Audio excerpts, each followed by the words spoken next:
Next question ಏನಿದೆ 10 Abel tree rotations ಅಂತ ಕೇಳ್ತಾರೆ. Red the able tree rotations ಅಂತ ಕೇಳ್ತಾರೆ. 4 ರೊಟೇಷನ್ ಇದೆ. R rotation, L rotation, L R rotation, R L rotation ಅಂತ ಇರುತ್ತೆ. First R rotation. R rotation ಅಂತ ನೀವೇ ಎಕ್ಸಾಂಪಲ್ ತೊಗೊಳ್ಳಿ. 8 9 10 ಅಂತ 8 ಅಂತ ಬರ್ಕೊಳ್ಳಿ, ಈ ಕಡೆ 9 ಅಂತ ಬರ್ಕೊಳ್ಳಿ, ಈ ಕಡೆ 10 ಅಂತ ಬರ್ಕೊಳ್ಳಿ. ಈ ಕಡೆ ಎಷ್ಟು ಟ್ರೀ ಇದೆ? 0 ಟ್ರೀ ಇದೆ. ಈ ಕಡೆ 2 ಟ್ರೀಸ್ ಇದೆ. 0 - 2 ಇದು ಬ್ಯಾಲೆನ್ಸ್ ಆಗಿಲ್ಲ. ಯಾಕಂದರೆ 0 - 1 1 ಒಳಗೆ ಬರಬೇಕು. ಇದು -2 ಇದೆ. ಹಾಗಾಗಿ ಇದಕ್ಕೆ ಏನು ಮಾಡ್ತೀವಿ? ಲೆಫ್ಟ್ ರೊಟೇಷನ್ ಮಾಡ್ತೀವಿ. ಇವಾಗ 8 9 10 ಆಗುತ್ತೆ. ರೊಟೇಟಿಂಗ್ ಆ್ಯಂಟಿ ಕ್ಲಾಕ್ ವೈಸ್ ಅಂತ ಒಂದು ಪಾಯಿಂಟ್ ಬರಿತೀವಿ. ನೆಕ್ಸ್ಟ್ ಏನು ಮಾಡ್ತೀವಿ? L rotation.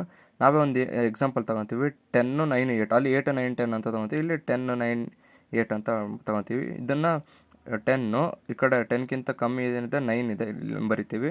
ನೆಕ್ಸ್ಟ್ 8 ಇದೆ, ಅದಕ್ಕಿಂತ ಈ ಕಡೆ ಬರಿತೀವಿ. ನೆಕ್ಸ್ಟ್ ಇದನ್ನು ಬ್ಯಾಲೆನ್ಸ್ ಆಗಿಲ್ಲ. ಈ ಕಡೆ 2, ಈ ಕಡೆ 0 ಟ್ರೀಸ್ ಇದೆ. 2 - 0 2 ಇದೆ, ಬ್ಯಾಲೆನ್ಸ್ ಆಗಿಲ್ಲ. ಆವಾಗ ಏನು ಮಾಡ್ತೀವಿ? ಇದನ್ನು ರೈಟ್ ಸೈಡಿಗೆ ಎಳಿತೀವಿ. ಆವಾಗ ಏನಾಗುತ್ತೆ? 8 9 10 ಆಗುತ್ತೆ.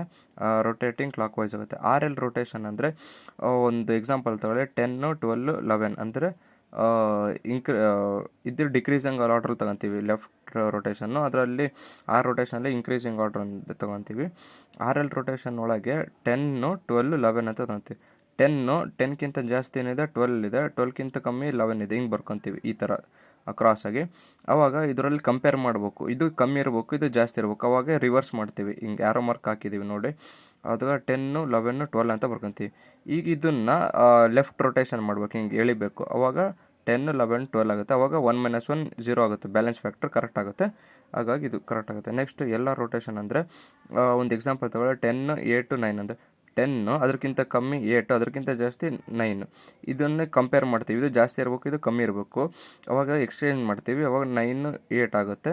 ಇದನ್ನಾದಮೇಲೆ ರೈಟ್ ಸೈಡ್ ಇದನ್ನು ಎಳಿತೀವಿ ಬ್ಯಾಲೆನ್ಸ್ ಆಗೋಕ್ಕೆ. ಆವಾಗ 8 9 10 ಆಗುತ್ತೆ. ಈ ಕಡೆ 1 ಟ್ರೀ, ಈ ಕಡೆ 1 ಟ್ರೀ, 1 - 1 0 ಆಗುತ್ತೆ. ಹಾಗಾಗಿ ಇದು ಬ್ಯಾಲೆನ್ಸ್ ಆಗುತ್ತೆ.